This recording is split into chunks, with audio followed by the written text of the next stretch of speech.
So, hello guys. Ito po yung in-order ko sa Shopee. So, buksan natin kung ito by legit. Kasi order po ko ng dishwashing liquid. So, try po, buksan po natin siya guys kung ito by legit. Kasi alam mo naman, ang daming mga ngayon, iba ang nag-order ka tapos iba ang darating sa iyo, 'di ba? Kasi ang daming mga scammer ngayon. So, tingnan natin kung ito by legit. Ito po yung dishwashing liquid, di ba? Ito ba yung totoo?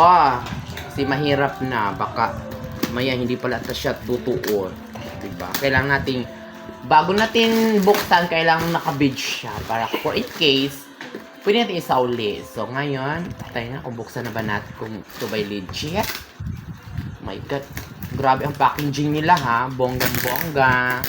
Ito guys, for only 110 lang po yung aking in-order. Ano lang po ito siya? 5 ml yata ito na ano.